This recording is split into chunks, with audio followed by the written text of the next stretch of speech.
1시간짜리 다큐멘터리를 많이 찾아. 1시간짜리 45분에서 50분 사이에 다큐멘터리를 많이 찾아. 알아서 꺼지 그 안에 끝나게.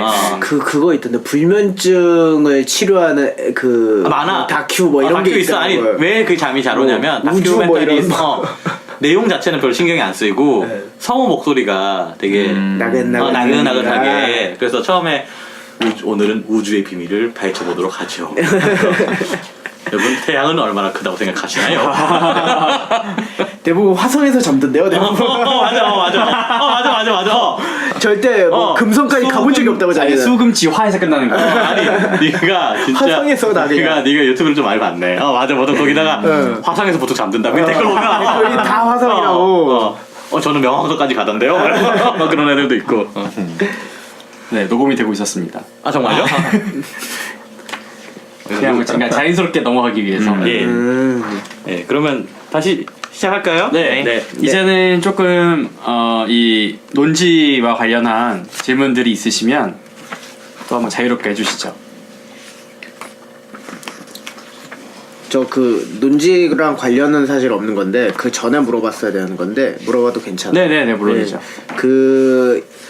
실험 대상이 좀 힘들다고 하셨잖아요. 근데 아까 그러니까 문장 만드는 거 어렵다는 거 이해가 됐는데 실험 대상이 어렵다고 하셔가지고 혹시 뭐 기준이 있는 건가요? 실험 대상을 이제 구할 때는요. 일단 여자를 일단 구하고요. 그다음에 이제 이게 뭐 어디 뭐 실험합니다 하고 모여주세요 이렇게 해야 되는데 실험실을 매번 빌릴 수가 없잖아요.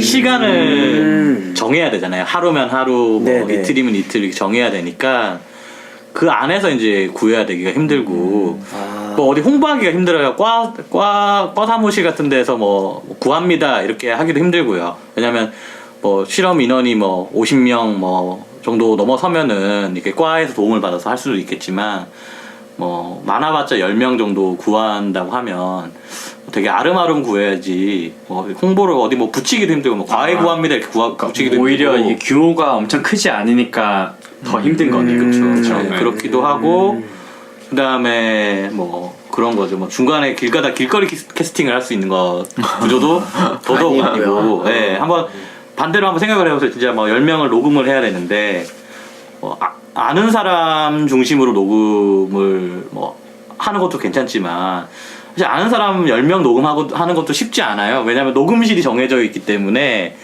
뭐 대학원생 후배를 10명을 녹음한다 그래도 사실 대학원생 10명 후배 구하는 것도 쉽진 않고요. 생각보다 쉽지 않죠. 쉽지 않고요. 어렵죠. 그날 와야 돼. 그날 몇 시에 와야 돼. 그게 포인트인 것 같다. 그러니까 이 정해놓은 시간에 그 사람들이 다 모여야 되는 거야. 순차적으로 이렇게 몇 시 이렇게 시간표대로 모여야 되는데 이게 쉽지 않은 거죠.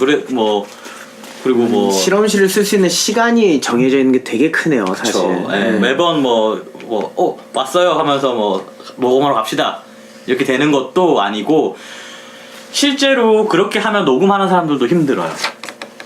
실험 나는 이제 녹음을 하는 사람이 아닌데 녹음을 하는 사람도 힘든 게 이게 딱 하루에 정해져서 몇 시간 동안 딱 그냥 이렇게 딱 집중적으로 녹음을 해야 일이 끝나버리는 건데 이 녹음을 열흘에 걸쳐서 한다고 생각해보세요. 한 사람 그것도 신경 쓰이는 일이고 녹음실까지 가야 되고 많죠. 일이 많아지는 거죠. 그러니까 뭐 어떻게 보면 제가 녹음을 하지 않아서 제가 뭐 녹음하는 건 별로 안 힘들다라고 말을 했는데 실제 녹음하는 사람 입장에서는 녹음하는 건 작업도 굉장히 큰 일 중에 하나가 되겠죠. 그 녹음 현장에는 주로 이제 하영원 선생님이 주로 그 담당을 하셔서 하시는 건가요? 저는 이제 녹음하는데 한번 가보겠다라고 했는데 오지 말라고 하셨어요? 네. 할 일이 없다고 한 번도 안 가보셨어요? 네, 한 번도 한 번도 안 갔다고요? 놓친내 괜히 왔다가 힘들다고 징징대지 말고 오지 마세요. 너무 또 이런 생생하게 말해주시는데 저도 같이 막 저도 아침부터 막 대기하시면서 하신 줄 알았어요. 아니에요. 그 지난번 논문 때도 네네네. 비슷한 방식으로. 네. 그 여쭤봤던 이유가 사실 그거였어요. 그러니까 제가 박명관 선생님 연구실에 네네. 잠깐 포함돼서 일을 한 적이 있는데 그때 할 때는 박명관 선생님의 실험실이 그 실험 그 기계를 네. 아예 선생님 연구실에 놓으셨어요. 네. 그래서 항상 그냥 공고 붙이고 연락 오면은 네. 그냥 하라고 네. 뭐 이렇게 해서 하시더라고요. 그래서 생각보다 인원 구하는 거는 어렵지 않게 항상 느꼈었는데 어렵죠. 네, 되게 어렵다고 하셔가지고 그러니까 결국에 자본과 권력의 차이죠. 맞아요. 그러니까 저도 이제 한때 그러니까 지금도 계속 관심을 가지고 있지만 어떻게든 실험 연구, 실험 심리학 연구를 해보겠다고 이렇게 여기저기 막 알아보고 막 했는데 그런 케이스는 쉽죠. 네, 그러니까 딱 소속 연구실, 그러니까 공간이 있고 그리고 이렇게 딱 공고를 내면 오고 이런 식으로 되면은 사실은 그 제약이 훨씬 적은데 특히 가장 공간적인 문제가 가장 큰 것 같고요. 그리고 이제 그래서 저희 학교에 이제 주로 이제 심리학과에서는 계속 실험 연구를 계속 해야 되니까 이제 거기 일부러 피험자로 이제 가는 거예요. 신청을 해가지고 가서 끝나고 한번 물어봐요. 쓱 이제 좀 국문과에서 하고 이렇게 관심을 가지고 있는데 여기서 어떻게 하냐. 근데 시스템 자체가 다른 게 심리학과에서는 크레딧을 주잖아요. 네. 네. 그러니까 이거를 그러니까 심리학 관련 교양을 들으면은 학생들이 기본적으로 이걸 해야 되는 거예요. 그래서 한 뭐 100점에 한 5점 정도 돼요. 100점 만점에. 네. 이거를 참가를 2번을 해야 한 학기에 5점을 받을 수 있는 거예요. 그러니까 학생들이 당연히 해야죠. 맞아. 그러니까 그런 식이니까 그렇게 하지 않으면 도저히 할 수가 없는. 거기는 뭐 랩실도 다 따로 있고. 랩실도 따로 있고 뭐 실험 조교들도 따로 있을 거 아니에요. 맞아요. 그러니까 뭐 자기가 본인이 뭐 없다 하더라도 잠시 실험 조교 같이 이제 실험을 하는 뭐 연구에 참여하는 뭐 실험 조교들이나 한테 맡겨서 이렇게 할 수 있는데 뭐 저희가 직접 모두 해야 되는 상황이고 뭐 실험 그 녹음실 자체가 자기가 이렇게 자기 소유가 아니잖아요. 몇 시간 빌려서 해야 되는 건데 빌리는 것도 쉬운 일이 아니래요. 그러니까 뭐 건국대에서도 할 수도 있고 고대에서도 할 수 있는데 뭐 고대에서 녹음실을 쓰려면 뭐 신지영 선생님 허락을 받아야 되는 거예요. 여러분들 아시잖아요. 그 지도 교수님이 한번 뵈러 가는 게 그렇게 쉬운 일은 아닌데 논문을 쓰기 위해서 녹음을 해야 되는데 하필 또 논문을 그러네요. 지도 교수님을 뵈야 되는데 그럼 뭐 물어볼 거 아니에요. 지도 교수님이 뭐하러 쓰냐. 그러면 어떤 연구를 하는데 뭐 누구랑 하냐, 뭐 너 혼자 하냐, 뭐 이런 것들 시시콜콜하 다 얘기를 해야 되잖아요. 뭐 지도 교수님께 그 얘기를 하는 게 뭐 나쁘다는 뜻이 아니라 이제 저희 같은 입장에서 그런 것들 다 가서 먼저 선생님 지도 교수님께 뭐 언제 찾아뵙겠습니다. 메일 보내고 뭐 무슨 일이냐, 녹음실 쓰려고 합니다. 부터 하는 것들이 굉장히 이제 쉽지 않죠. 번거로운 작업이고 신경 쓰이는 작업. 또 두 분은 또 그러니까 그렇다고 그 학교에 하영원 선생님도 뭐 고대에서 상주하시는 것도 아니고 다 졸업한 사람들이라서 눈치가 많이 보이죠. 이제 특히나 이제 고대에서 이제 녹음실을 쓰면은 뭐 하영원 선생님 혼자 하는 건 아니고요. 고대에 있는 이제 하영원 선생님 후배들이 많이 도와준대요. 많이 도와줘서 뭐 저한테는 딱히 비용을 청구하진 않던데요. 뭐 자기가 밥도 사주고 막 그렇게 많이 하겠죠. 그리고 실험 비용들이 많이 들어갑니다. 그러니까 녹음을 하기 위해 이제 피험자들에게 준 돈들, 그러니까요. 네, 이런 것들은 이제 나중에 다 최종 정산했을 때 같이 절반씩 이제 하는 거죠. 김상민 선생님은 이제 질문하실 거. 저는 이게 방식에 대한 거라기보다는 아까 그냥 설명을 들으면서 문득 생각이 난 건데 정말 순전히 궁금해서 물어보는 게 이제 같은 그러니까 같은 고가 쓰였다고 하더라도 이제 순접의 의미인 거랑 객이나 인과의 의미인 거나는 그 점진하강곡성에서 차이가 분명히 있었잖아요. 네네. 근데 그렇다고 해서 순접의 그 접속 의미 자체가 객이나 인과라는 의미를 포함하는 거라고 생각이 들진 않아요. 그러니까 같은 그냥 연결 어미가 쓰였을 뿐인 거지 라는 생각이 드는데 개인적으로 저는 역접과 양보가 개인적으로는 저는 포함관계라고 생각하거든요. 그러니까 역접이 양보를 포함한다 라고 생각을 하는데 그런 경우에 이제 둘 다 지만이 있을 수 있는 거죠. 그래서 역접의 지만과 양보의 지만도 그렇게 역접은 당연히 병렬일 거고 양보는 종속일 텐데 그것도 이렇게 결과가 나올까가 좀 궁금했어요. 그 뭐 사실 김상민 선생님 질문 내용을 이제 듣고 있자니 제 석사 과정 때 박사 1학기 때의 제 생각이랑 좀 이렇게 어느 정도 유사하다는 생각이 드네요. 그러니까 저도 예전에 그렇게 생각했던 것 같아요. 근데 고가 있으면 고의 의미 자체는 그냥 워낙에 포괄적이기 때문에 여기서 이제 선후행 맥락에 따라서 뭐 계기가 되기도 하고 그다음에 뭐 인과로 해석되기도 하고 라고 생각을 했었어요. 저도. 근데 통사적인 양상이 달라요. 이게 단순하게 의미적 해석만 그러면 이게 의미적인 이 두 개 그럼 고가 의미가 다르지 않고 화용적 해석에 따라서 이게 달라진다라고 봐야 되거든요. 근데 화용적 함축의 차이라고 하기에는 계기와 인가가 가지고 있는 통사적 특성, 그 다음에 대등접속의 순접의 고가 가지고 있는 통사적 특성이 다르기 때문에 이 두 개가 뭐 이걸 같이 하나로 볼 수 있느냐에 대해서는 지금 와서는 아니다라고 생각이 들고, 다만 계기하고 인과는 의미적 차이냐 화용적 함축의 차이냐라고 살펴보면은 의미적 차이보다는 함축의 차이에 더 가깝다라고 생각이 듭니다. 그래서 뭐 아까 김상민 선생님이 했던 질문 중에 뭐 지만 같은 경우가 그래서 뭐 역접으로 쓰일 때 대등접속으로 쓰일 때가 있고 뭐 양보로 쓰일 때가 있는데, 그럼 이제 이 두 개 같은 경우는 점진하간 양상이 어떻게 달리 나타날 수 있겠느냐라고 이제 얘기를 하셨는데, 일단 처음에 먼저 검증해야 될 게 이거겠죠. 뭐 역접의 지만과 양보의 지만이 가지고 있는 일단 통사적 특성의 차이가 과연 나타나느냐, 아마 나타날 것으로 생각이 듭니다. 나타날 것으로 생각이 들고, 만약에 그렇다면 아마도 저희가 실험한 결과값처럼 나오지 않을까라고 예상은 할 수는 있겠는데, 늘 이제 하영호 선생님께서 늘 경계의 말씀을 늘 던져주시죠. 실험 결과값은 예단하지 말라. 그래서 양심을 걸고 얘기를 하자면 모르겠다라는 거죠. 그렇게 예상될 수도 있겠지만 모른다가 정답이겠죠. 한번 해봐야 되겠죠. 네. 그 부분에 대해서는.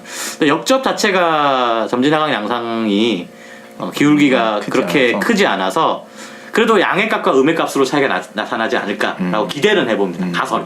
네. 근데 결과값은 모른다라는 거죠.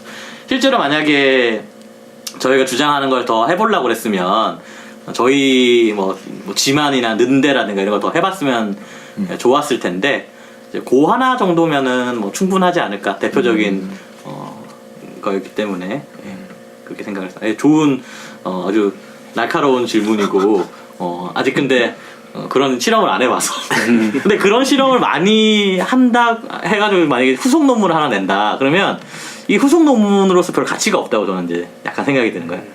이걸 계속 시리즈로 이런 식으로 계속 내면 뭐 연결어미만 바꿔가지고 내면은 논문 양상하는 거죠.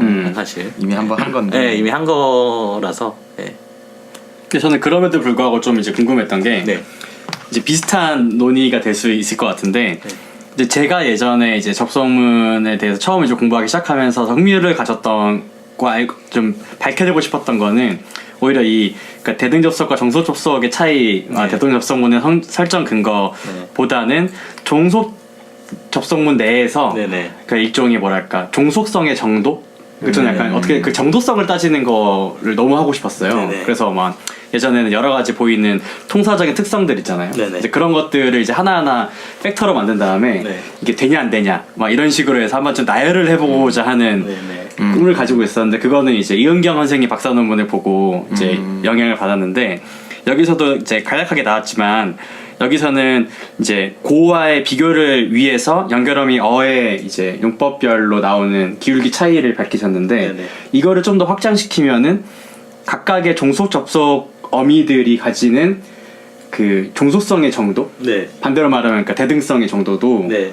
충분히 밝힐 수 있지 않을까라는, 그러니까 이거는 조금 더 뭐랄까 좀 그 무리감이 있는 연구 주제가 될 수 있지 않을까. 충분히 그 저희가 이제 그것도 고려를 했죠. 종속 접속문 사이에서도 뭔가 종속성의 차이가 있을 거다, 있지 않을까라고 이제 생각을 하고 저희도 실험을 하고 어를 한 거였어요. 어를 대상으로 한 거였어요. 네.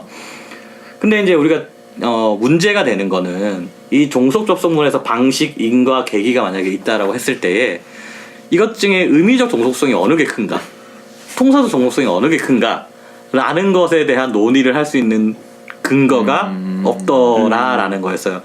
예컨대 대등 접속문만 하더라도 두 가지가 있었죠. 일단 순접, 역접, 이접만 하더라도 우리가 직관적으로 느껴지는 의미론적 종속성 차이가 바로 보이고요. 그다음에 X 연결음이 하다, X 연결음이 X 연결음이 하다 같은 통사적 특성이 이 세 대등 접속문의 통사적 특성의 차이로 연결이 돼서 통사적 대등성의 일종의 차이라고 해야 될까요? 그런 것들이 어느 정도 밝혀지는 정도성의 차이가 보이는데 종속 접속 같은 경우는 그런 연구를 그러니까 뭐 잘 찾아보면 뭐 어떻게 기준을 마련할 수 있었을 것 같은데 저희가 실험을 하고 연구를 하는 기간 동안에는 방식, 인과, 계기 이 세 가지의 의미적 종속성이나 통사적 종속성을 논의하기에는 조금 무리가 있었고요. 그 다음에 고호 접속문 같은 경우에 방식 같은 경우는 이게 절접속이 아니에요. 절접속이 아니라 뭐 부접속 아니면 이제 뭐 VP 접속 아니면 V 접속인데 네. 이제 당연히 그러다 보니까 이걸 이 인과나 계기와 같이 동류의 같이 보기는 좀 힘들고, 그렇다면 마찬가지로 어 접속 같은 경우에도 연결음이 같은 경우에도 어떤 경우는 이게 구접속을 이루는 경우도 있을 거고 어떤 경우는 절접속을 이루는 경우도 있을 것 같아서 이거를 뭔가 논의하기에는 좀 불명확한 점이 있었죠. 저도 근데 이거에 관해서 좀 질문을 드리고 싶었던 게 이미 어느 정도 답변이 된 것 같긴 한데 이제 같은 경우에 방식, 계기, 인과 이 세 가지 의미가 보통 나오는데 이 중에서 계기와 방식은 큰 유의미한 차이가 나타나지 않았고 점진하강 곡선에서 근데 인과는 그 둘에 비해서 점진하강 곡선이 그래도 작게 나오는 유의미한 차이가 있었다는 유의미한 거죠. 차이가 있는데 네. 근데 그렇다라는 얘기는 이제 인과와 계기 방식 간에도 통사 구조의 차이가 분명히 있을 거다라는 결론으로 가는 것 같은데.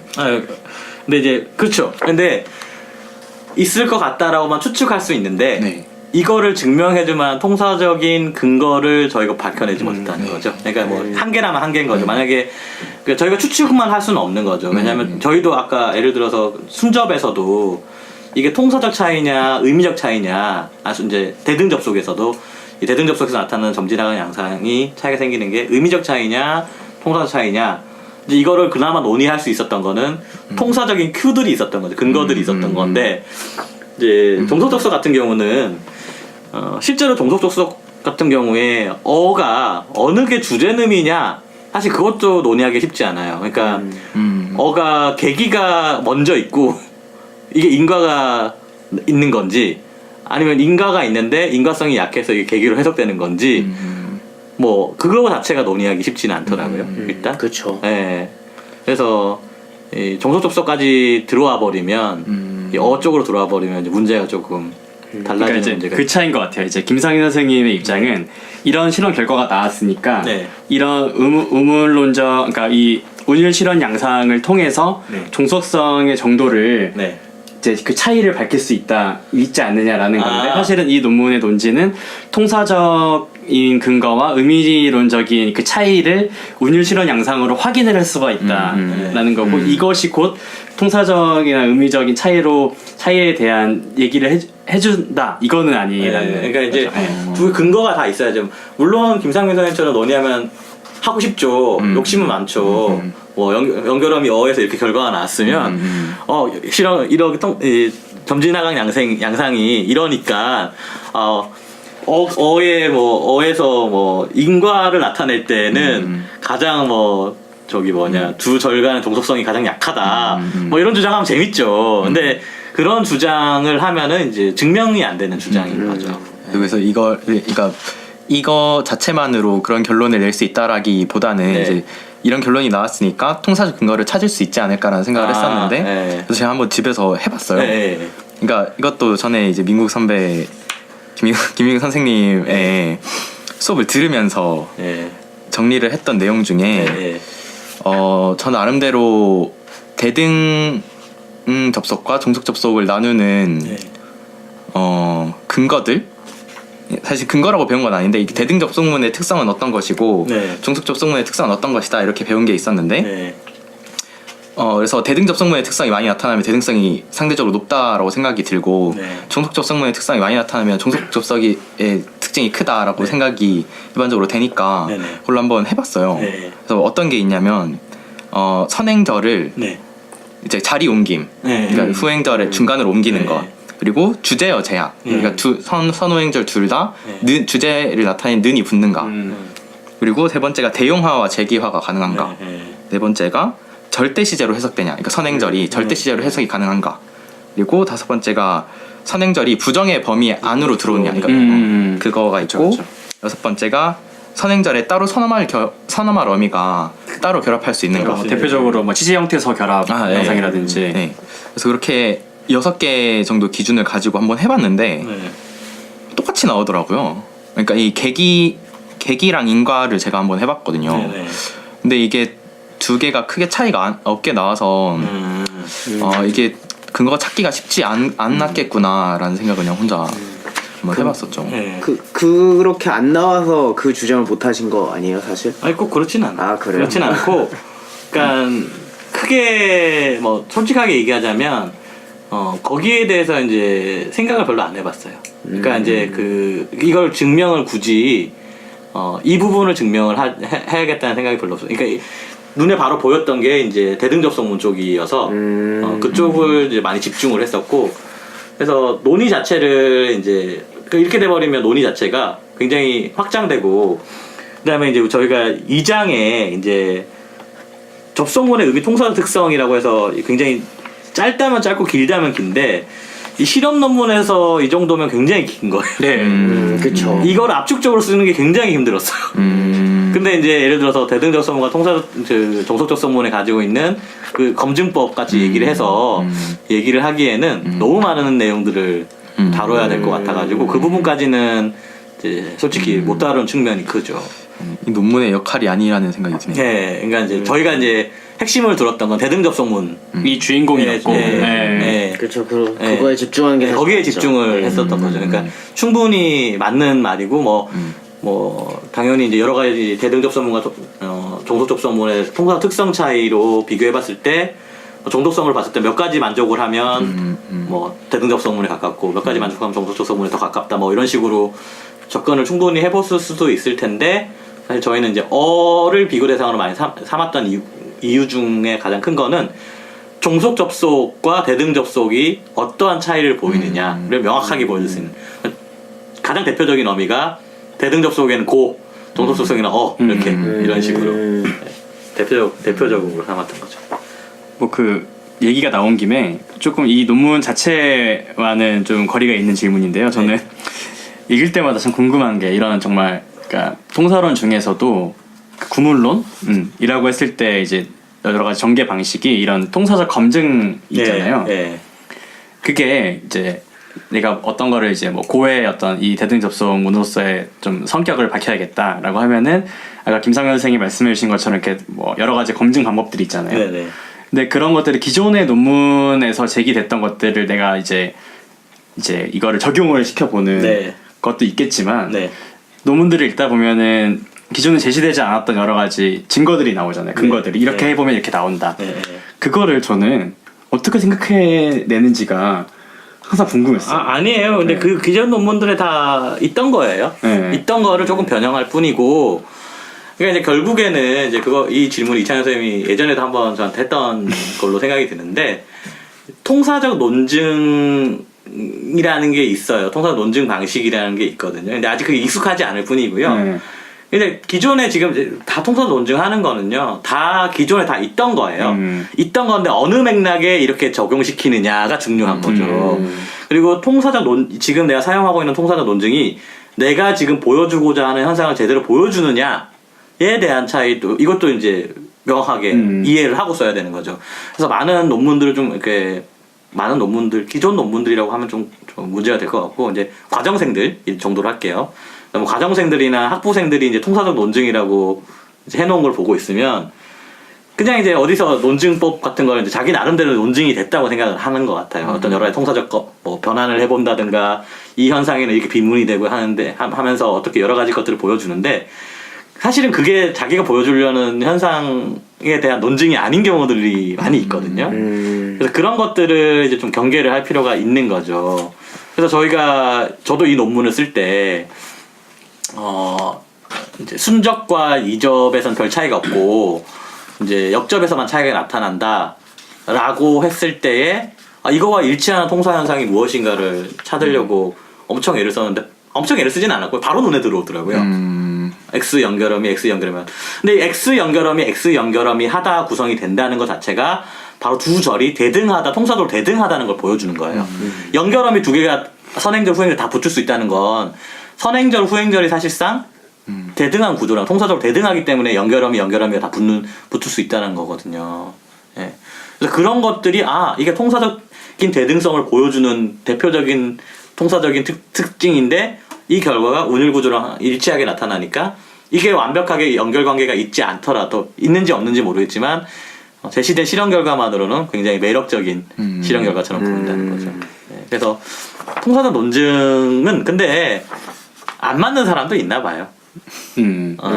통사적 검증을 하는 거에 대해서. 네, 통사적 논증 자체의 방식에 익숙하지 않은 사람들이 있다. 그리고 저는 오히려 뭐 형태론 논문에서 쓰고 있는 검증 방식이 과연 검증 방식인가 논증 방식인가 하는 생각이 좀 때가 있던데요. 예, 너무 막 가끔씩. 그러니까 뭐 세부 전공이 나눠지겠죠. 네, 세부 전공이 나눠지겠죠. 네, 세부 전공이 나눠지죠. 그러니까 나눠지는 거겠죠. 나눠지는 거겠죠. 네. 그러니까 저도 뭐 고백을 하자면 익숙하지 않은 것 같아요. 네, 익숙하지 않은. 잘 익숙해지지 않는 것 같아요. 그래서 저는 항상 이게 되게 궁금했어요. 그래서 한창 할 때는 접속문 같은 거 이렇게 공부할 때는 이거를 따로 모아놨었어요. 네. 그래서 이걸 하고 이제 갖다 써야 되는 건가. 근데 막 나온 논문을 보면 너무 쉽게 막 하는 거예요. 너무 자연스럽게. 그것들이 막 또 그러니까 정말 이 논증이 되는 것들이 나오고 하는 걸 보면서. 네. 근데 이제 익숙하지 않은 것도 있고요. 통사론적 검증 방식이요. 그러니까 이 원리를 이해를 해야 되거든요. 예를 들어서 이제 종속 접속이냐 대등 접속이냐를 이제 구분할 때 선행절이 후행절 내부로 파고 들어갈 수 있느냐 이게 이제 종속 접속문의 특성이거든요. 네. 왜 그러면 이 검증 기제를 종속 접속문이냐 대등 접속문이냐를 판별하는 기준이 되냐면요. 종속 접속문은 부사절이잖아요. 그 문장 내부 성분이라고요. 그렇기 때문에 다른 문장 성분 내부로 후행문 내부로 파고 들어갈 수 있지만 대등 접속문은 별개의 문장이란 말이죠. 그러니까 그 문장 안으로 파고들 수가 없는 거죠. 그러니까 그런 것들의 원리를 이해하면은 나중에 이제 다른 통사적 검증을 할 때도 확대 적용할 수 있는 거죠. 이런 것들 예를 들어서 부사에 이동을 해본다. 그러면 어느 부분까지는 부사가 여기 들어가도 되는데 어느 부분에서는 이게 못 들어가더라. 그러면 이게 한 성분을 이루느냐 안 이루느냐 뭐 이런 것들을 검증하는 기준으로 써본다든지 부사의 작용력이 있다. 부사의 작용력이 있는데 여기까지만 미치더라. 뭐 그래서 그런 작용력의 차이로 인해서 두 통사 구조의 차이를 뭐 검증해 본다든지 뭐 그런 것들이 많이 있죠. 그러니까 이게 어떻게 보면 익숙하지 않은 걸 수도 있고요. 아니면 통사 현상에 대한 재반 현상들을 쭉 이해를 하다 보면 대충 어떻게 해볼 수 있겠다. 뭐 이런 것들이 기본적으로 이제 짜여지는데 또 대표적으로 통사적 논증에 대해서 방식에 대해서 알고 싶다면 저는 두 개의 책을 추천을 하는데 하나는 원서가 이제 레드포드의 트랜스포메이셔널 그래마. 이게 이 사람들이 이 책을 생성문법 책이라고 생성문법 책 맞아요. 맞는데 이 책은 그냥 통사론자들이 기본적으로 읽어도 좋을 책이라고 저는 생각이 드는 게 통사적 검증을 정말 논증을 잘 해놓는 책이에요. 아주 기본적으로 어떻게 통사론적으로 논증을 하느냐 이런 것을 잘 보여주는 책이고요. 또 하나 통사적 논증이 통사적 논증의 진수를 보여줄 수 있는 책이 남기심 2001 현대국어 통사론. 네, 그 책도 저는 좋다고 생각합니다. 지금도 저는 현대국어 통사론 보면서 검증 기제를 확인해요. 여기서 써먹을 수 있는 게 뭐가 있을까. 아이디어를 통찰력을 많이 얻으려고 애를 많이 쓰죠. 그런 소스가 필요한 것 같긴 해요. 그러니까 저도 이찬현 선생님처럼 그런 통사적 검증을 하는 논문들을 읽다가 보면 저도 그런 생각이 들거든요. 이런 그 기제가 검증 기제들은 어디서 가지고 오는 걸까라는 생각이 많이 들기도 하고 저도 그래서 그 저의 약간 파일이 하나 있는데 정리 파일이 있는데 모든 걸 다 정리해 놓는 거기에 저는 정리를 해 놓는 편이었어요. 그래서 이거를 각각 훔쳐가면 돼요? 아 이거 제가 드릴게요. 아니 그거 없어지면 이제 김상민 선생님 공부 제 못하는 앞에는 거예요? 노트북인가요? 무릎은 어떻게 되죠? 안 어떻게 되고요. 하면 김상민 선생님 망하게 할 수 있죠? 울 겁니다. 저 울 수 있어요. 백업 잘 해놓으세요. 아, 네, 그래서 노트북 한번 날라가 봐야 네, 그러니까. 그걸 통으로 한 대 모아놓지 마시고요. 네. 네, 어디 다 보관해 두세요. 네. 그래서 저는 이제 연구자 선생님들께서 각각 이 기제들을 모아놓고 있나 보다 이런 생각을 저는 했었어요. 그렇지는 않고요. 이제 각자가 연구를 하다 보면 각자가 주로 쓰는 이제 검증 기제가 있는데 대표적으로 만약에 양태 논문을 쓴다. 양태에 관련 주제를 관련해서 논문을 쓴다. 근데 예를 들어서 뭐 구나 내가 뭐 의외성이나 신정보를 나타낸다라고 한다면 이걸 검증할 수 있는 방법은 뭐가 있을까? 그러니까 부사예요, 결국. 부사와의 호응 관계를 보는 거예요. 그래서 뭐 구정보를 나타내는 뭐 부사를 쓴다면 뭐 이게 안 된다라든가. 그래서 뭐 감각적 정보를 나타낸다. 뭐 어떤 양태 어미가. 그러면 정말 감각적 정보를 나타내지 않는 여러 가지 정보 상황들을 넣어왔을 때 이 문장이 성립하느냐. 그러니까 이런 것들이 이제 아주 기초적인 이제 통사로적 논증이라고 할 수 있어요. 다 근데 할 수 있어요. 다 하는데 어떤 게 적절한 상황이고 내가 밝혀내고 싶은 거에 대한 통사로적 검증이 잘 안 나오죠.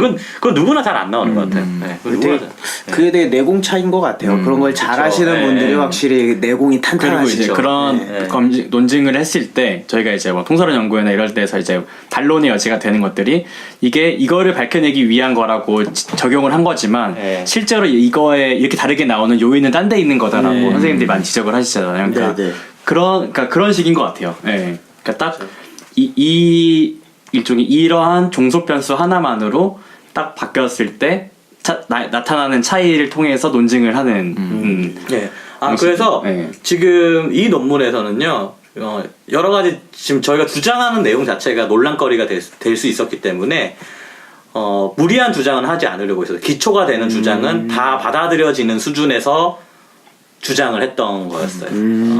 그러니까 지금 뭐 나타난 통사론적인 어떤 뭐 검증 방식이라든가, 뭐 의미론적인 구분 방식이라든가 이런 것들은 거의 되게 합의가 돼서 사람들마다 크게 논쟁되지 않을 정도의, 그럼에도 불구하고 이제 이 논문 심사를 받았을 때 논쟁적인 부분이 있었어요. 뭐 예를 들어서 이게 절접속이냐.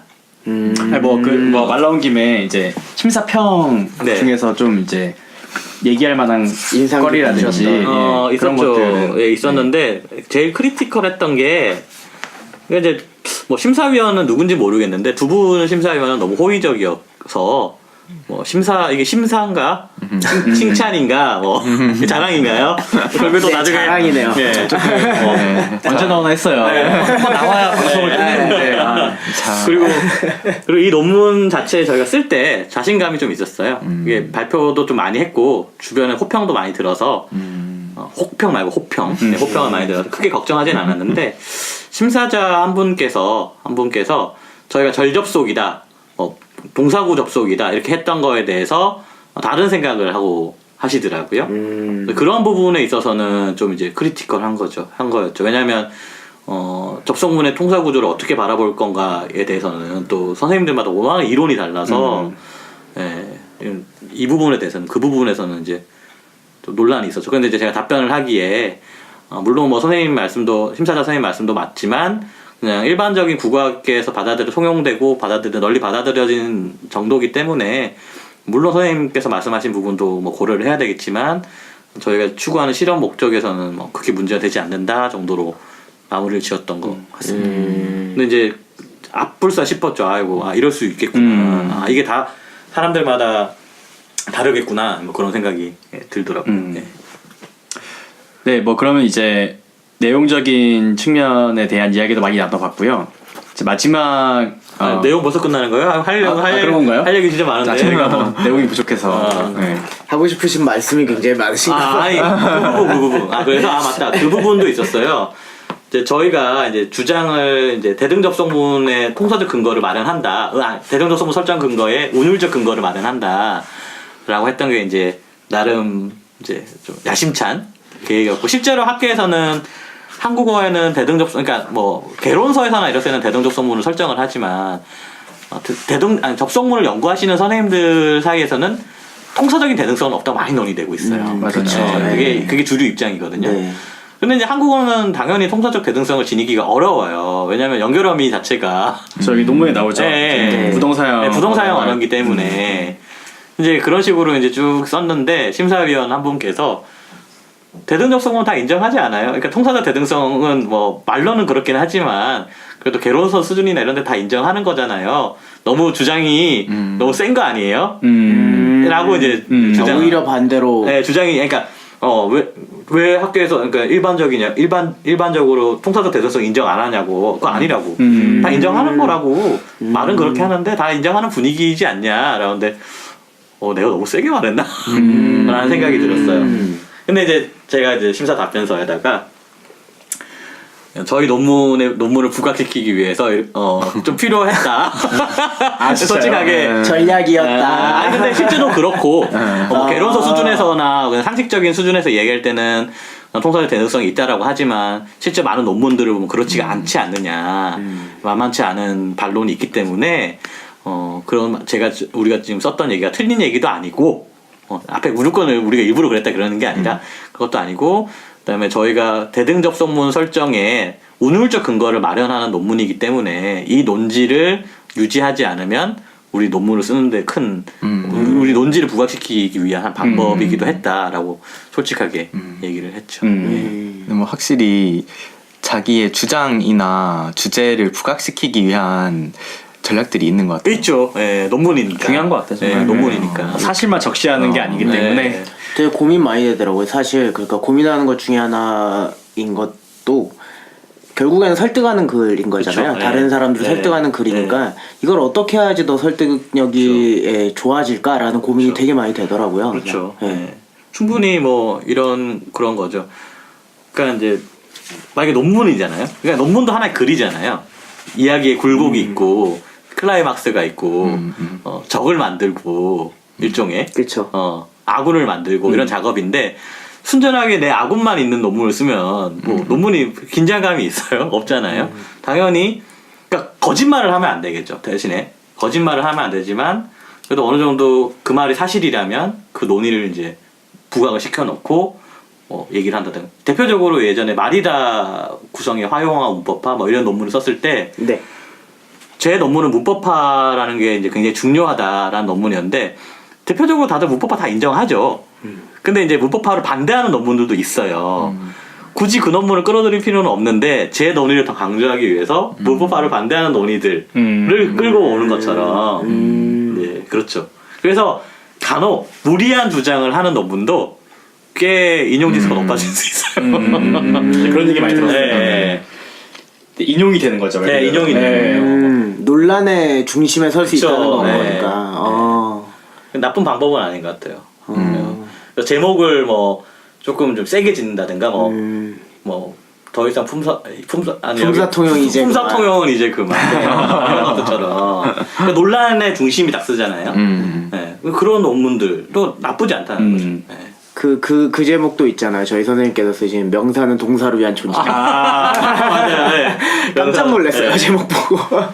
서태로 선생님께서 약간 네. 시인이신가요? 제목을 항상 그렇게 지으세요. 대단하신 것 같아요. 노래 가사 같은. 그러니까 국어학에서 그러니까 뭐 다른 분야를 잘 알지 못하지만 그래도 인문학 쪽에서는 국어학에 좀 그런 제목이 거의 없는 것 같고, 네.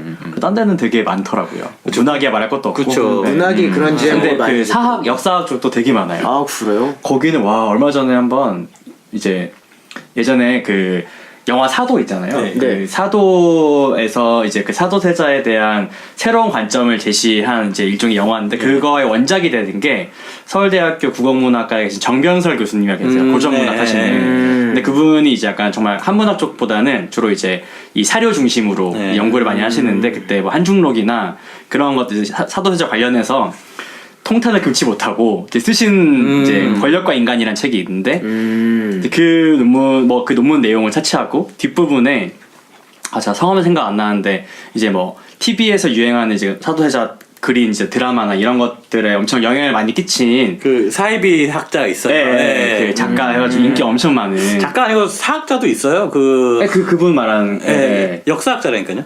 예. 작가가 아니라 아 실제 역사 근데 이제 하는 그분이 분이 쓴 책이 엄청 베스트 거 사도세자의 눈물이라는 책이 맞아. 그때 이제 굳이 그 책의 단행본의 뒤에다가 그러니까 실제로 학술지 낸 건데 네. 그분을 이제 비판하는 논문을 이제 따로 실은 거예요 별책으로 그러니까 부록으로 네. 와 읽는데 논조가 그러니까 일단 문장이 저희로서 상상치도 못한 네, 제가 몇 년 전에 그래서 페이스북에다가 몇 개 인용을 해놨는데 네. 어떻게 뭐 기억도 안 나. 그러니까 뭐 어떻게 이런 주장을 할 수 있는지 뭐 나로서는 용납을 할 수가 없고 뭐 이런 게 그러니까 이런 게 우리의 인식을 피폐하게 만드는 거라고밖에 볼 수 없다. 막 이런 식으로 많이 하시더라고요. 근데 그게 이런 흐름이 예전에 국악에도 있었어요. 허웅 선생님이랑 이승영 선생님. 네, 허웅 선생님, 이승영 선생님 논의도 있었고요. 뭐 많았어요. 예전 사람들 할 때는 뭐 이름을 직접 거론하면서 뭐 이찬영 씨는 뭐 김민국 씨는 이렇게 주장을 하였지만 이건 말도 안 되는 소리 말도 안 되는 것이다 뭐 이렇게 논문에 논문에 옛날에 진짜 논문을 이렇게 뭐 심사를 하고 이런 개념보다는 정말 잡지에 글을 싣는 개념이니까 그랬겠네요. 그렇죠. 저희는 이제 제목을 그렇게 달 수가 없는 게 이제 과학적 연구로서의 논문을 이제 실는 거니까 많이 이렇게 인문 과학적으로 많이 바뀌었다 보니까 분위기의 차이도 있네요, 그럼. 그렇죠. 그리고 뭐 충분히 가능할 수도 있는 게 우리가 뭐 사회 언어학이라든가 뭐 담화 분석이라든가 이런 것들만 조금 더 뭐 연구를 한다고 해도 좀 제목이 좀 너그러워질 수 있을 것 같은데 너무 딱딱하긴 딱딱하죠. 뭐 과연 운율은 통사를 지배하는가? 통사 먼저, 의미 먼저. 통사가 먼저니까 의미가 먼저니까. 맞아. 그래서 얼마 전에 이건 언급해도 되겠죠? 이제 국어학의 저는 사연화 논문을 거의 읽어볼 일이 없는데 조태린 선생님이 그때도 이제 네. 김은근 선생님이 추천을 해주셔가지고 조태린 선생님이 몇 년 전에 국어학에 실으신 논문이 있어요. 근데 그거는 아마 표준어 정책에 관련된 거였던 것 같은데 그 주제와 관련해서 다른 선생님이 쓰신 어떤 논문이 있는데 제가 볼 때는 모르긴 몰라도 그 논문의 한 절반 이상을 네. 큰 따옴표로 직접 인용을 다 해서 다 직접 그러니까 우리 문학에서 나온 거 있잖아요. 네네네. 그 문장 이어지는데 큰 따옴표 하는 거 있잖아요. 네네. 그렇게 해가지고 조목조목 비판을 하시더라고요. 와, 말 그대로 그러니까 해체를 왜냐면 하는 이제 거네요. 저희가 문법론 하는 거는 네. 각자 연구 결과가 있어서 이거를 가지고 이제 뭐 비판을 하는 거라면 거기서는 정말 뭐랄까 그러니까 입장의 네, 차이이고 관점의 차이이기 때문에 그걸 그렇게 하시더라고요.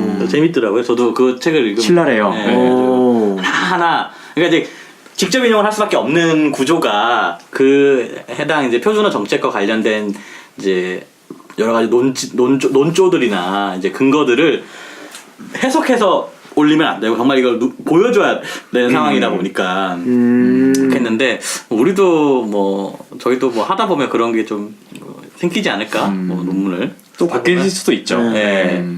그렇죠. 이제 까딱 잘못하면 마음 상할 수도 있겠네요, 서로. 아유 그럼요. 아주 네. 그렇죠. 네, 그 완전 말 그대로 아까 방금 이야기 들어보니까 다 해체를 완전히 한 건데. 그렇죠. 아니 마음 상할 수밖에 없는 게 학생이 내가 저기 수업한 내용과 다른 발레를 들어서 질문하면 살짝 한 0.1초가 마음 상하는데 아니 인지상정이니까 왜 내가 가르쳐준 거 더 안 받아들고 근데 이제 0.1초 그러니까 인간이니까 그렇죠. 다들 느껴보였잖아요. 그러니까 예를 들어서 뭐 어디 가서 발표를 이제 했는데 그 질문 자체가 물론 의미 있는 질문이라고 하더라도 뭔가 어조나 아니면 이제 내가 이미 이거 다 얘기했는데 또는 뒤에서 다 나오는데 이에 관해서 약간 뭐 소위 밑도 끝도 없이 딱 질문해버리면 순간 딱 0.1초.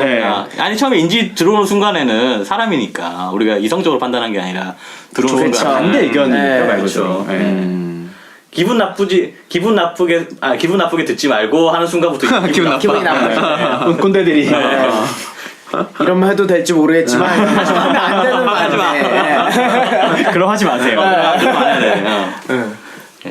뭐 이제 특히나 이 논문에 대해서 이야기를 하고 네. 이 김민건 선생이 모셔서 얘기를 하기 때문에 더 가장 듣고 싶었던 얘기 중에 하나는 아까 초반에도 얘기가 나왔었지만 이 협업에 관한 얘기였어요. 예.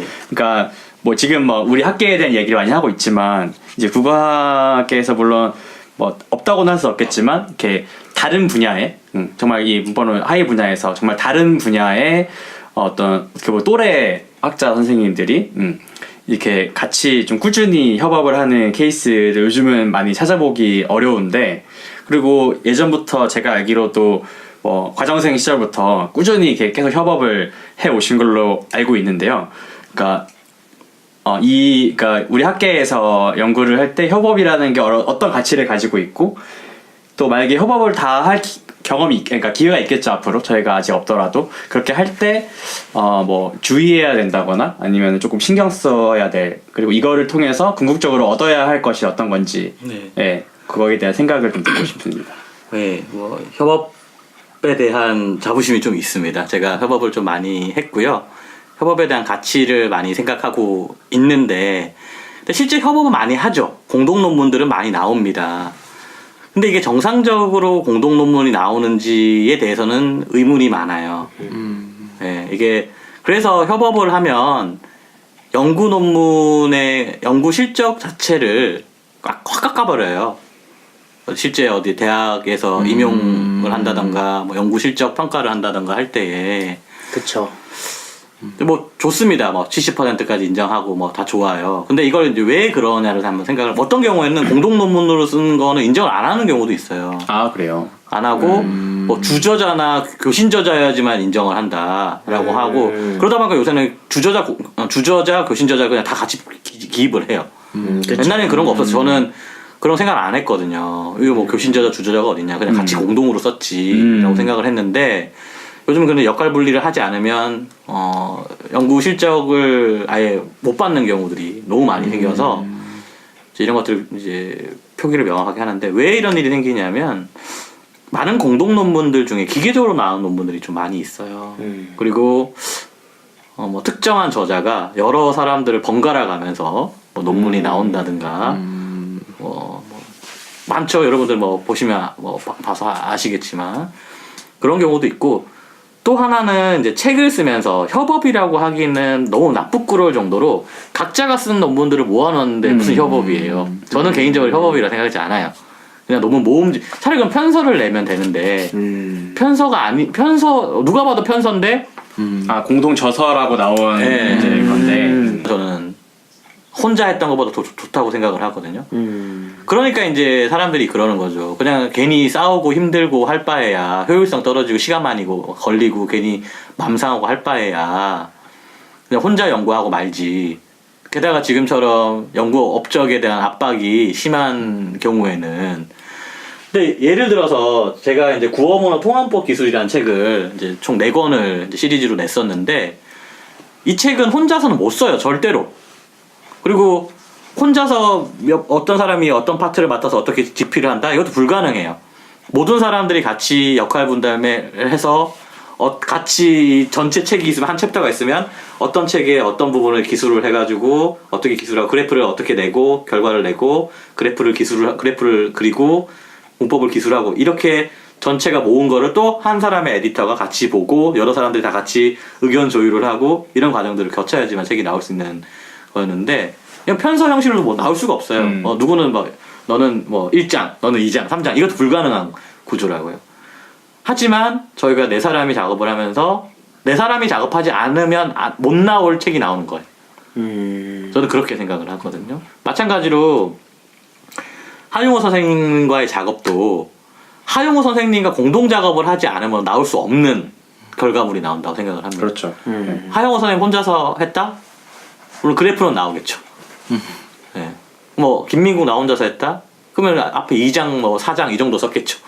뭐 그 정도로. 아니면 의문론 어디 음성학 그냥 뭐 인용을 하고, 외국 논리 인용하거나 뭐 그 정도로만 하겠죠. 그러니까 두 사람이 같이 쓰지 않으면 못 나오는 연구들이 있다고요. 근데 그런 것들을 잘 안 하고 있는 것 같고, 그냥 혼자서 하고 말지 정도, 아니면 악용을 해서 그냥 뭐 연구 실적을 불리는 수단으로 이용한다든가, 그런 게 있어서 좀 저는 아쉽죠. 그냥 이 공동 연구를 좀 제대로 할 수 있는 기반이 좀 마련됐으면 좋겠다라는 건데, 그래서 저희도 연구 실적만 생각하면 이거 아깝죠. 그리고 주변 사람들도 많이 그렇게 얘기해요. 참 이 논문은 저희 이제 발표 논문을 보면서 이 논문은 참 김민구 선생한테도 아깝고 참 하영호 선생한테도 아깝다라고 얘기를 하거든요. 저는 반대예요. 왜 그런 생각을 하지? 왜 김민구 선생한테도 아깝고 하영호 선생은 아깝지? 아니고 김민구 선생이랑 하영호 선생이 같이 했기 때문에 나올 수 있는 논문이네요. 그래서 더 값진 논문이네요. 더 재밌는 논문이네요. 라는 말이 나와야지. 왜 이 논문을 처음 보더니 참 재밌는데 너무 재밌어서 아깝다는 거야. 김민구 선생한테도 아깝고 하영호 선생한테도 아깝다는 거야. 그 사고 방식이 너무 좀 저한테 마음이 아픈 거죠. 화가 나더라고요. 칭찬이라고 한 것 같아요. 아마 칭찬이라고 한 거겠죠. 그렇겠죠. 예. 이 정도 논문인데 공동 연구니까 좀 점수가 떨어지니. 예. 근데 저는 그게 아니라고요. 그래서 하영호 선생이랑 저랑 이제 얘기를 할 때, 공동 연구를 할 때 취미 삼아 합시다. 우리 궁금한 거, 우리 좋은 거 만드는 연구 한번 해봅시다. 그러니까 우리가 뭐 어떤 물건을 빨리 만들어야 되는 경우도 있지만 천천히 시간을 두고 재밌고 즐기면서 만드는 것도 있잖아요. 그렇게 합시다. 우리 취미 삼아. 그럼 일주일에 한 번씩 만나서 뭐 회의할 때도 있지만 뭐 그간에 살아가는 거 어떻게 살아가는지도 얘기하고. 그래서 1년에 한 편씩만 씁시다. 공동 연구로. 이 정도로 이제 생각을 하거든요. 그러니까 연구 실적과는 무관하게 이제 쓰려고 애를 쓰죠. 왜냐면 연구 실적 생각해버리면 다 떼고 다 연구 실적 딱 생각해버리면 뭐 많이 쓰면 되지, 뭐 빨리 쓰면 되지 이런 거 다 생각해도 결국엔 아까워. 아깝다는 생각밖에 안 드는 거야. 연구 실적을 생각하면. 왜냐? 70%밖에 안 되고 어떤 경우는 공동 연구 인정도 안 해주는 경우도 있으니까. 그래서 공동 연구를 하려면 가장 먼저 버려야 되는 생각이 효율성의 가치를 좀 버려야 돼요.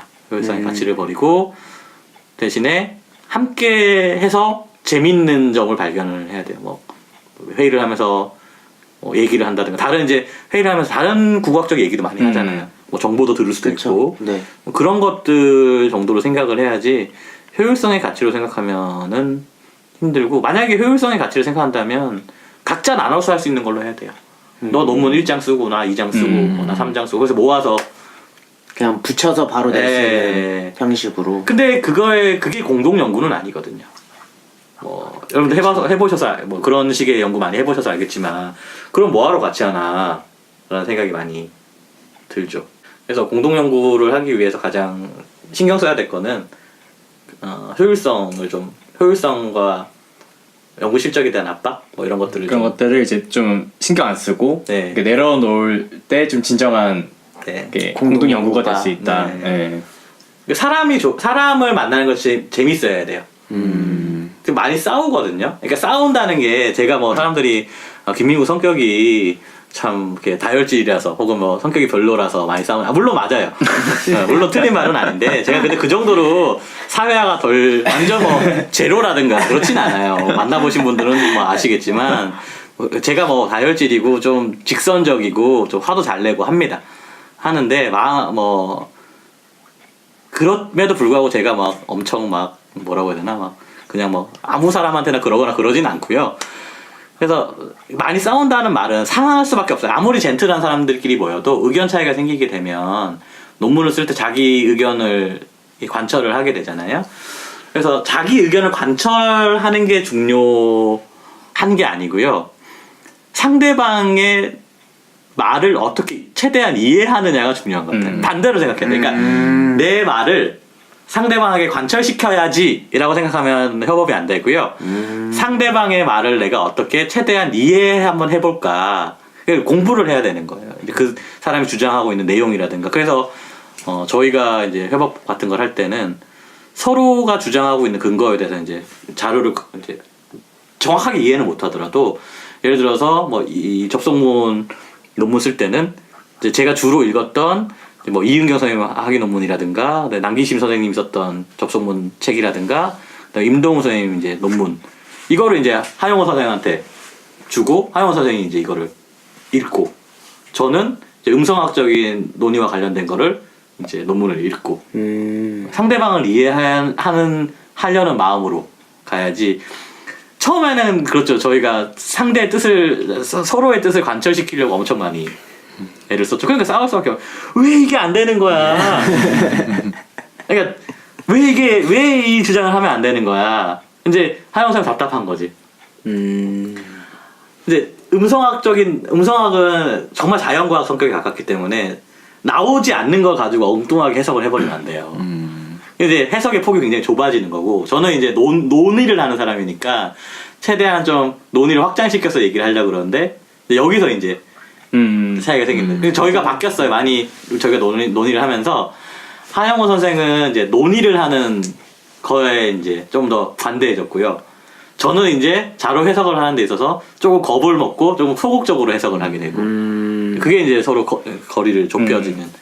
그러니까 관철시키려고 하면 안 되고, 서로가 거리를 좁혀나간다. 그 정도 생각을 해야 될 것 같고, 의견이 맞지 않으면 근데 기분이 늘 유쾌할 수만은 없어요. 그건 확실하다고 생각해요. 뭐 하다 보면 뭐 내가 바쁜데 이 시기까지 뭔가를 해야 될 때도 있고, 뭐 그래서 상대방이 이 시기에 좀 해줬으면 좋겠는데 이 사람이 바빠. 그럼 뭘 미뤄. 그럼 좀 이 시기 왜 이 시기에 못 하나. 뭐 왜 또 이렇게 미루나. 이제 이런 생각이 들 때가 있죠. 안 맞죠. 시간이 안 맞는 경우가 많죠.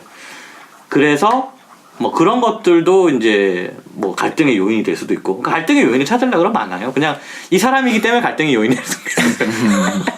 안 맞으면. 네, 그러니까 뭐 뭐든 뭐 논문 그쵸. 아니더라도 그쵸. 모든 일들이 다 네. 그러니까. 뭐 하다못해 조발표하는 것만 해도. 그러니까 그것만 생각해도. 네, 저희 학부 때 조발표하는 것만 생각해도. 맞아요. 지금 이야기하신 건 사실 대학원생들도 공감을 많이 하겠지만 학부생들도 그쵸. 굉장히 공감을 많이 할 것 같아요. 네. 요즘 학부생들 팀프라라고 하면 완전 진짜 그쵸. 거품 물잖아요. 네. 완전. 저부터도 그랬어요. 저도 한 이제 4학년 좀 되니까 신물이 나가지고 그냥 내가 다시 뭐 시험 보고 뭐 다 내면 됐지 조발표 너무 하기 싫더라고. 그 조모임 자체를. 네. 저는 사실 조발표를 되게 즐겨 했었어가지고 그래가지고 요즘 친구라니까 제가 굉장히 그래 보이는데 아예 기분 나쁘게 안 될 거예요. 다 요즘 친구들이라고 생각하고 있을 수도 있어요. 저도 요즘 친구들이에요. 아니라고요? 팀플이 되게 싫어하더라고요. 개인적으로 저는 되게 좋아하는 편이고 되게 말씀하신 것처럼 팀플로서 얻을 수 있는 게 되게 크다고 생각을 하는 편인데 굉장히 싫어해서 내가 하면 되지라는 마음을 가지는 경우가 되게 많아서 네, 되게 그냥 그렇게 하더라고요. 그냥 나 혼자 하고 말지. 사람들 신경 쓰는 것도 맞아요. 힘들고. 네. 또 하나 이제 협업을 할 때 공동 연구를 할 때 이제 중요한 건요. 오프라인 회의가 중요해요. 온라인 회의나 이메일만 주고받는 걸로는 부족한 게 너무 많아요. 아이디어가 나올 수가 없어요. 좋은 아이디어가 나올 수 없고요. 그냥 딱 짜여진 계획대로 그냥 우리는 뭐 분해해서 부품 만들어서 나중에 합체한다. 이거면은 뭐 오프라인 회의도 충분히 온라인 회의도 가능하죠. 뭐 문자 주고받고 뭐 카톡으로 회의하고. 근데 저는 이제 좀 옛날 사람이라서 그런지 또 모르겠는데.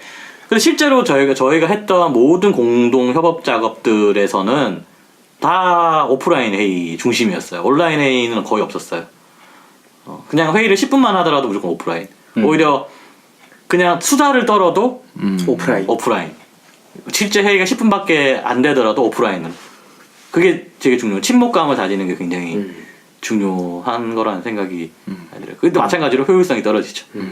맞아요. 그리고 솔직히 말해서 텍스트만 보면 네. 오해를 할 수 있는 상황들이 네, 많잖아요. 맞아요. 네. 네. 제가 그런 것도 많이 봤습니다. 그러니까 뭐 카페에다가 뭐 글 올려놓고 뭐 이렇게 서로 주고받고 하는 거 봤는데 뭐 싸움이 크게 일어난 거예요. 근데 알고 보니까 텍스트만 주어진 것만 보니까 오해가 생기고 그랬던 거더라고요. 그러니까 어떻게 보면 또 그렇게 싸울 수밖에 없는 게 아니 프로젝트를 하는 집단인데 그렇게 안 모이고 카페에서 모든 걸 다 하려고 하니까 네, 네이버 카페 지금 말한 카페는 저기 커피 마시는 카페 말고 스타벅스 말고 형은 스타벅스에서 만나신 거고. 네, 저는 그 카페에서 만났고. 저는 이제 수박을 좋아하죠. 네, 그렇고 근데 이제 협업이 뭐 완전히 뭐 협업을 뭐 그렇게 뭐 추천을 하거나 그런 거는 뭐 추천을 할 수는 없죠. 안 맞는 사람한테는 안 맞을 테니까. 근데 이제 어차피 우리가 공동체를 이루고 산다고요. 학문 공동체잖아요. 그리고 말터를 하는 것도, 그쵸. 예, 우리가 통솔한 연구회를 하는 것도, 뭐 대학원에 스터디를 하는 것도, 그 모든 게 전부 다 공동체인데 이제 그런 공동체를 이뤄 나가면서 같이 공동체에 있으면서 함께 결과를 내는 거, 이건 이제 얼마나 재밌고 결실이 보이는 거잖아요. 예, 그런 측면에서 공동 연구는 뭐 한두 번씩 해보는 건 좋지 않을까. 그러니까 꼭 공동 연구를 해서 좋은 결과를 낸다는 의미만 있는 게 아니고요. 우리가 학문 공동체라는 사회에 살아가면서 공동체 이런 공동체로서 뭔가 결과를 만들어 보는 거, 그것도 나쁘진 않지 않을까. 그건 좀 도덕적이나 좀 미덕에 관련된 얘기인데, 예, 저는 그렇게 생각을 합니다. 그래서 저는 뭐 연구 논문의 결과가 많고 좋은 논문을 썼고 뭐 이런 것도 중요하겠지만, 저는 아직도 이제 다양한 사람들과 계속 새로운 협업을 하는 거에 대해서 제 나름대로 큰 자부심을 가지고 있죠. 예, 실제로 생각보다 어렵어요. 다른 학교 사람들이랑 만나서 협업을 하는 거가 쉽지는 않습니다. 아무리 친하다고 하더라도 네. 그쵸. 친한 사이끼리도 협업하면 공부의 환경도 다르고 네. 이게 뭐 말터 때 뭐 한번 만나는 거랑은 다르잖아요. 그쵸. 네.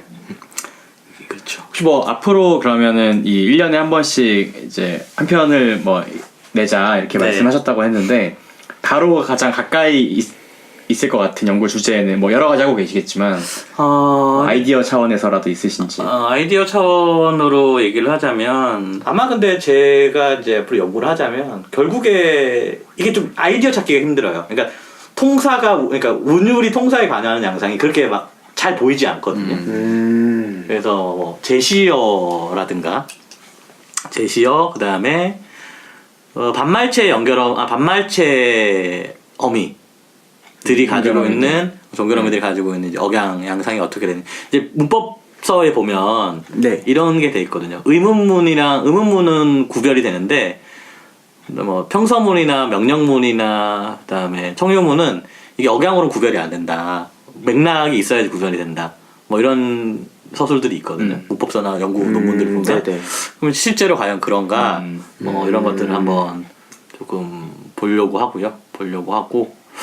그래서 그 다음에 뭐 후보충 구문 정도 한번 볼까. 한 3개 정도 생각을 하고 있어요. 3개 정도. 제시어나 그다음에 종결어미, 반말체 종결어미, 후보충 정도. 3개 정도. 3개 정도인데, 근데 후보충이나 제시어는 그 전부터 계속 이제 얘기가 되어 왔었는데, 이게 제시어 같은 경우는 연구하기가 좀 이제 쉽지 않은 게, 제시어임을 표시하려면 여기 컴마를 찍어줘야 되거든요. 실험 문장에. 그러면은 그 컴마 찍어주면 쉬워서 얘기한다고요. 네. 실험 결과에. 무조건이죠. 그쵸. 그렇다고 해서 뭐 질문 대답상을 만들 수 있는 것도 아니고. 네, 제시어가 그리고 이 컴마를 안 찍어주면 이게 제시어인지를 모른다고. 그냥 바로 그냥 네. 읽어버리죠. 네. 이제 그래서 실험 방법상에 실험이 너무 어렵네요. 좀 어려움이 있고요. 후보충 구문 실험 같은 경우는 한국어에 후보충 구문이 있느냐 없느냐 거기부터 이제 논란이 되고, 어디까지를 후보충 구문으로 봐야 되느냐 뭐 이런 거에 논란이 돼. 후보충 구문에 대한 논의 자체가 별로 없어요. 그럼 그렇다고 이제 이 실험 논문을 쓰기 위해서 제가 후보충 구문을 따로 연구할 수는 없는 거잖아요. 저희는 이제 기존에 잘 연구되어 있는 결과를 어떻게든 잘 조합을 시키는 거니까. 그다음 또 하나가 이제 반말체 어미 같은 경우인데, 반말체 종결어미 같은 경우는 또 의외로 연구가 많이 돼 있어요. 의외로 연구가 많이 돼 있어서 기존 연구와 어떤 차별점을 둘 것이냐에 대한 문제. 그래서 한번 생각해봤던 게, 이제 연결음의 지 같은 경우는 이게 여러 가지 의미로 많이 쓰인다고요. 네. 지 같은 경우는. 네. 그래서 그런 다양한 의미로 나타나는 지가 나타날 때 이게 혹시나 또 운율 양상과 서로 관련이 되나 이런 것들도 좀 한번 생각을 해보고 좀 생각을 하고 있었는데, 모르죠. 또 화영호 선생님이 어떤 아이디어를 들고 왔을지는 모르겠는데, 아직 얘기가 안 돼서 뭘 할지는 아직 명확하지는 않은 것 같습니다. 사실 저 개인 논문 쓰기가 좀 바빠가지고 지금 저도 연구 실적의 압박에.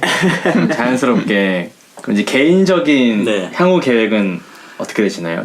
마지막 질문인데요. 아, 네. 뭐 그냥 건강하게 잘 사는 거죠. 행복하게. 네, 뭐 중요한 말씀을. 계획이라는 게 딱히 세운다면 뭐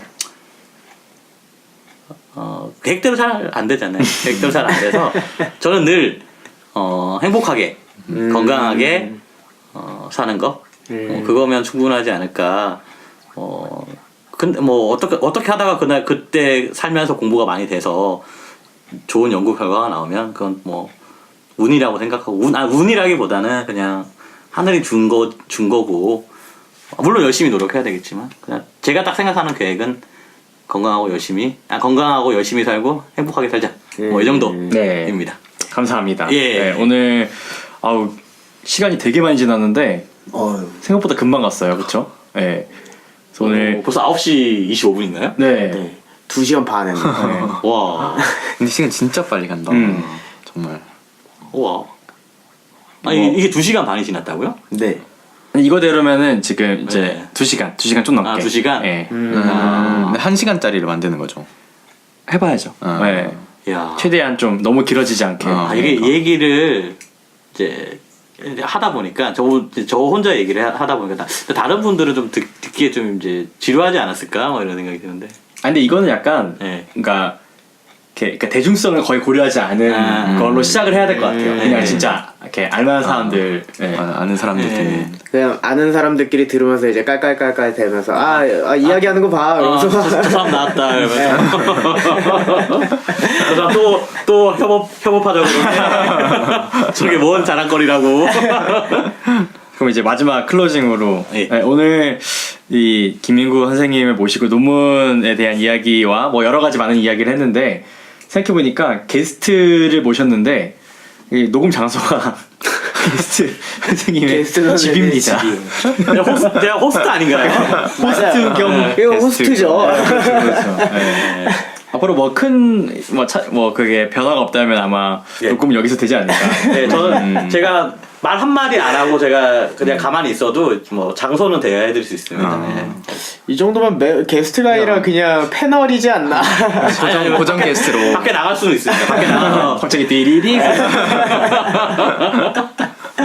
그래서 네, 오늘 뭐 나와주셔서 대까지 나와주셔서 너무 집에 있었어요. 집에 있었는데 저 세 분이 오셨잖아요. 쳐들어온 거죠. 그랬나요? 아니, 먹을 것도 안 사오고. 물티슈 한 개 사. 티슈 사왔습니다. 디테일 선물에. 오늘 이게 과연 뭐 녹음 이렇게 송출이 될지 모르겠지만 하여튼 오늘 약간 이 국어학계 뭐 조금 이제 과장해서 말하자면 이제 국어학계 또 하나의 변화의 주춧돌을 놓는. 이것도 협업이네요. 그렇죠. 네. 그렇죠. 협업이죠. 아주 중요한 순간이었다고 생각을 합니다. 오늘 다들 고생 많으셨습니다. 수고하셨습니다. 다음 달에 뵙겠습니다. 네, 그럼 다음 달에 뵙겠습니다. 클로즈 멘트만 제대로야? 자기 할 말 하다가 다른 건 다 별론데 박수 다 치고. 저희가 잘하는 게 박수를 잘 치나.